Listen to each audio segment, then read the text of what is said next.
So smoking could be banned in pub gardens, outdoor restaurants and outside of sports stadiums. So joining us now is the leader of Reform UK, Nigel Farage. Nigel, morning to you. You are a smoker, you are a parliamentarian. Is this going to be something you'll be raising in the Commons next week? Absolutely, and also I'm a pub goer, and isn't it interesting that our politicians are a strange bunch, you know? They're not really very sociable, and very few in the House of Commons, I suspect, go into pubs. I love pubs because everyone's a parliament.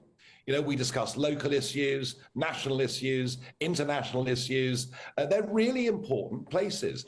And back in '06, when smoking was banned indoors, pubs and clubs took a 20% financial hit. It's one of the contributors to 7,000 of them closing over the last 20 years. If you ban people smoking in gardens and ban people smoking outside the front of pubs, that is the end of the British pub. Gone. No more boozers. There'll be restaurants that masquerade as pubs, but there will be no more pubs. And that's because, you know, quite a high proportion of pub goers enjoy the odd smoke as well. So I think it's massive government overreach. I think it's an intrusion that is just a step way too far. Because if you're outside, there's no reason why your smoke should affect anybody else at all. But I also think there's a danger here. And the danger is this. If you turn through regulation and through tax on the price, a legal activity into effectively an illegal activity, you hand it straight to the criminal gangs. And this has happened in Australia. A packet of cigarettes in Australia is the equivalent of 35 quid. Good Lord. So what has happened? What has happened is the black market in tobacco is now huge.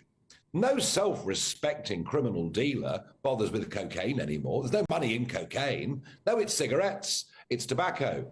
And gang warfare in Melbourne has led to, wait for it, 97 fire bombings of shops and houses in the last 2 years. If you overtax a product, you make it almost impossible to use legally, you drive it into the hands of the wrong guys. We will not be smoke-free by 2030.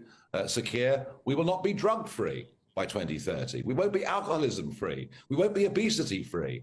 You know, no one's encouraging anyone to smoke, but please, please, government steps too far, it'll have the wrong effect.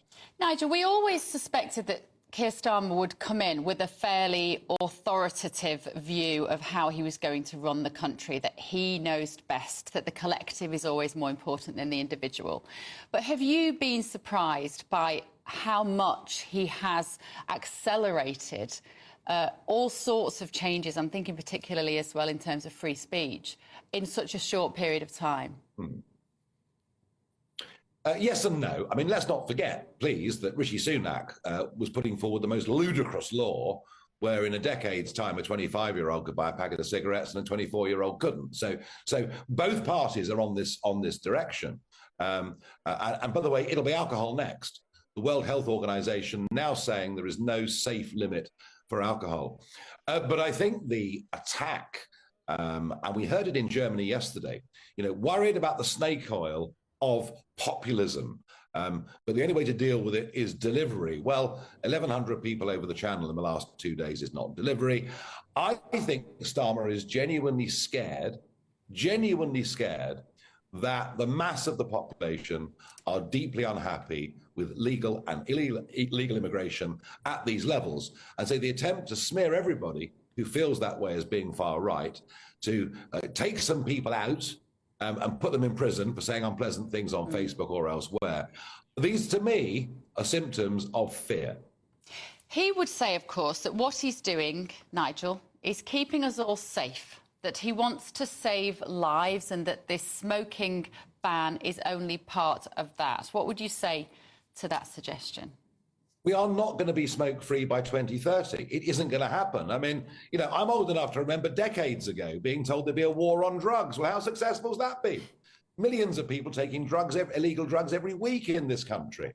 There is a limit to what government can do. But if you drive a legal activity into the hands of the criminals, you make the situation worse, not better. And I believe that very, very strongly. And yeah, you know, his authoritarian nature is coming through, but it won't have any positive effect on public health whatsoever.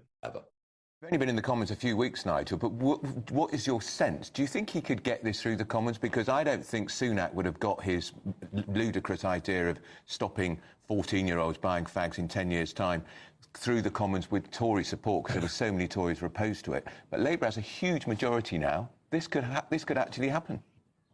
Yes, I think it probably will happen, Andrew, and I suspect most Conservatives will support it. I mean, there is so little difference between these two parties.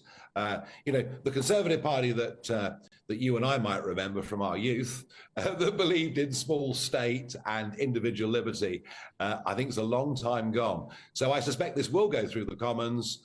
I will probably never go to a pub again. Yeah. Yeah. I was thinking this morning, if you are a smoker and you like going to the pub, this is literally the kind of thing that would make you want to leave this country and go and live somewhere else. Yeah, what with that and rising taxes and regulation and all those things. And here's the worry. I mean, it's a separate point, but, you raised the point, Bev. But the real worry is this. It's not the rich that are leaving Britain. Some are. It's the 30-something entrepreneurs that are leaving Britain. Yeah, they're seeing it as a place that is lacking in opportunity. And isn't it ironic that our former partners in the European Union, in Italy... I'm going to have to let you go because of time. That's Nigel Farage, Leader of Reform. Before we get into the papers, what's your view of the proposed ban on smoking? I thought we were talking about that next. You know what? No, we were going to do that next off. But however, I think it's so outrageous. I think it's outrageous. I don't want to live in a society where they're dictating me what I can do and say. And when you think about it, obesity is a way bigger killer now than smoking. So we're going to stop people eating cakes in pub gardens. Or we're going to stop eating chips in pub gardens because it's far... Because the doctor wrote the report wants to ban smoking in council houses. Well, but in California, they're starting to do that. There's an apartment block that wants to ban inside everyone smoking. Now, I don't see how someone smoking on the third floor is going to kill you if you're on floor 2. I just don't get it. I do think I hate when I'm outside a hospital and I see people with one leg who clearly lost it because of smoking.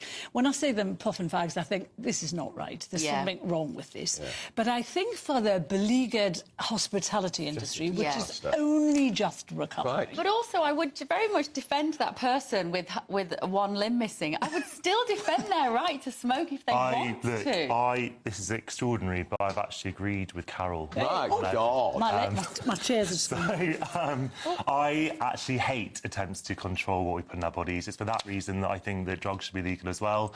I think that smoking, I don't like smoking personally. I don't enjoy it myself, but it's absolutely my right to do it. I think it's ridiculous and stupid, this attempt to ban people from buying cigarettes as well. We have this new escalator law that Sunak's harebrained idea. Unenforceable. So you're going to have a situation in 30 years' time where sort of 45-year-olds are going to have to ask their 46-year-old mates to buy them cigarettes because over a certain threshold. But you won't be able to buy anything without declaring who you are with your phone. The fundamental point is that people have the right to smoke and other people have the right not to have that smoke forcibly, which is why I agree with a smoking ban indoors. In a pub garden, that is where people go to enjoy themselves. It's not going to hurt anybody. Think about it. You say people have the right to smoke, and I do hate smoking. As a former smoker, I hate it.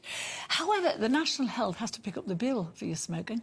And yes, lung cancer mortality rates have decreased over the past 10 years by 16% and over the past 30 years by 32%. However, NHS services are picking up the bill. However, I'm still like you. I think it's wrong where we're dictated to about what we can do. I'm going to hear smokers shouting at the TV, Cara, saying, I pay a lot of flipping tax on my fags. And you know what the thing is? An awful lot. If the government was determined to ban smoking, it could do it in a heartbeat.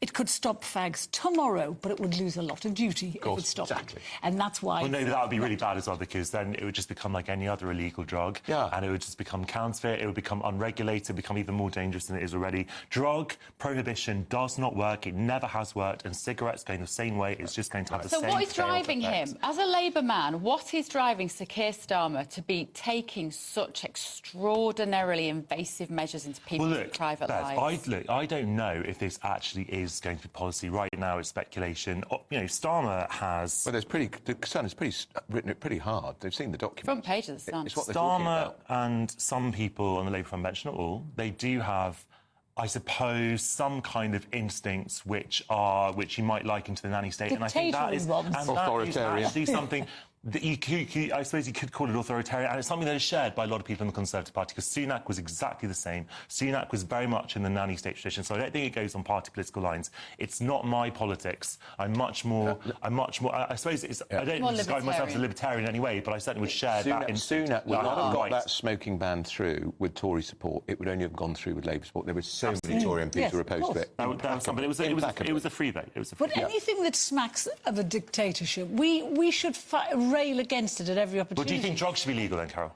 Absolutely not. Well, then why not? What's the difference? What do you mean, what's the difference? What's the difference? What's the difference between shooting up heroin and smoking a few fags a day? Heroin's not the only drug. It's about what you put into your own body. The difference between taking crack, the difference between taking cocaine on a regular basis, the difference between smoking, strong weed, which can make you schizophrenic, which can give you lots of other problems. That's why it shouldn't be legalised. If you know about the risks, and if you're educated the risks, and if they're regulated and taxed and sold at official and fit by in official shops. So Scotland did exactly what you're talking about. It didn't legalise drugs. Well, do you want to let me finish? So Scotland let people go into centres, pop-up centres to shoot up safely. That's for addicts.